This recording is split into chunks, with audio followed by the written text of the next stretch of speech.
প্ৰিয় গ্ৰাহক, আমি আপোনালোকক দিয়া প্ৰতিশ্ৰুতি অনুসৰি আজি এটা ই-ভাৰতৰ নতুন ভিডিঅ' লৈ আহিছোঁ।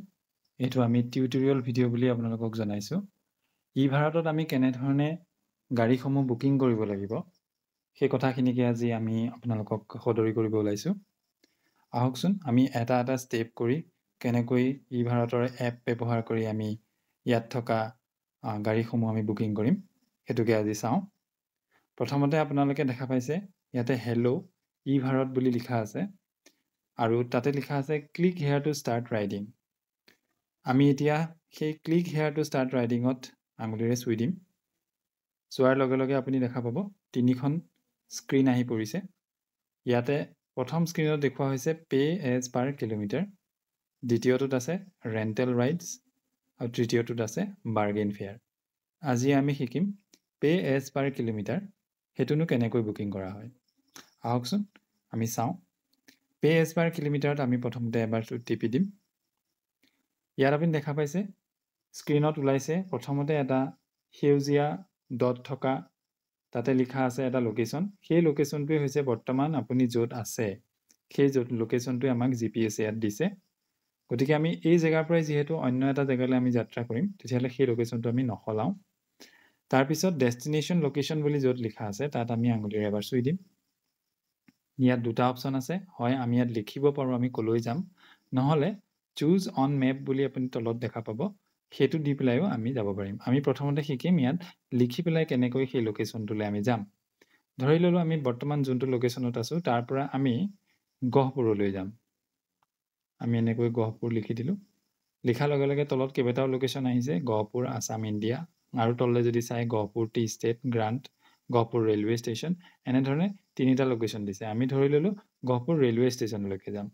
গহপুৰ ৰেলৱে ষ্টেচনটো আমি এবাৰ চুই দিলোঁ। লগে লগে সেই লোকেশ্যনটো আপোনাৰ ডেষ্টিনেশ্যন হিচাপে ইয়াত ওলাই গ'ল। তাৰপিছতে আমাৰ ইয়াত কি কি গাড়ী এভেইলেবল আছে সেইখিনি দেখুৱাইছে এখন এখনকৈ। প্ৰথমতে আছে বাইক, তাৰপিছত আছে অটো, তাৰপিছত ই ৰিক্সা, তাৰপিছত এনেধৰণে pickup van, passenger van, mini, MPV, micro', sedan, এই সকলোখিনি দিয়া গৈছে।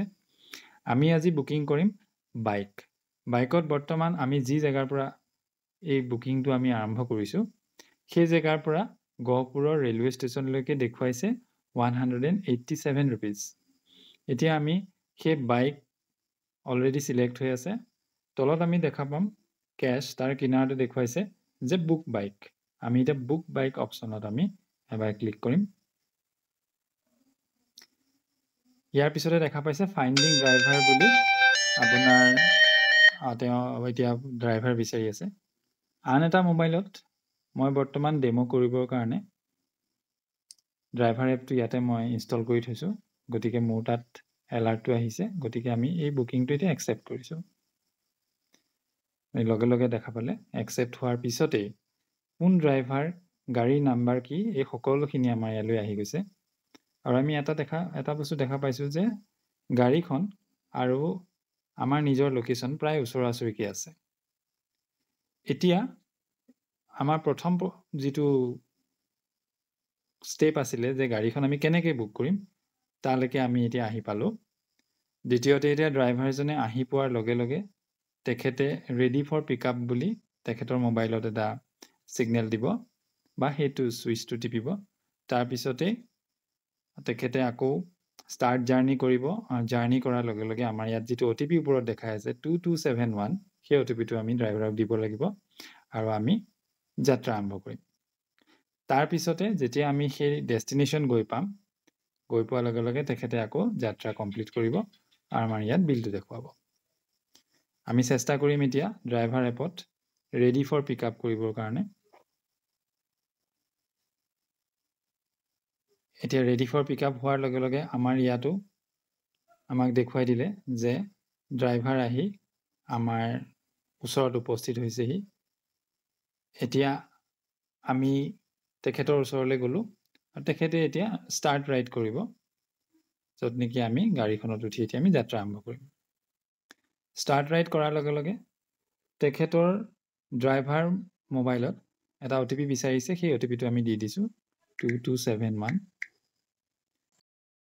ইয়াৰ লগে লগে আপুনি দেখিব স্ক্ৰীনখন সলনি হৈছে আৰু আমাৰ যাত্ৰা আৰম্ভ হৈছে। ধৰি ললো আমি গন্তব্যস্থান গৈ পালো। এতিয়া ড্ৰাইভাৰে ট্ৰিপটো কমপ্লিট কৰিব। ইয়াৰ পিছতে আমাৰ কাষ্টমাৰ স্ক্ৰীনতো দেখা পাব বিল এমাউণ্টটো ওলাই আহিছে। বিল এমাউণ্ট আমাৰ 25 টকা হৈছে। আপুনি ড্ৰাইভাৰৰ ব্যৱহাৰ কেনেকুৱা পালে বা গাড়ী কেনেকুৱা আছিলে তাৰ আপুনি ৰেটিং দিব পাৰে ষ্টাৰ মাৰ্কেৰে, আৰু আপুনি শ্বেয়াৰ ফিডবেক কৰিব পাৰে। এয়াই আছিল আজি আমাৰ প্ৰথমটো বুকিং, যিটো পে এজ পাৰ কিলোমিটাৰ, তাৰ এটা ডেমো। আশা কৰোঁ আপোনালোকে এইটো চাই কিছু বুজিলে আৰু আপোনালোকে ব্যৱহাৰ কৰিবৰ কাৰণে আপোনালোকৰ এই ভিডিঅ'টো সহায়কাৰী হ'ব। ধন্যবাদ।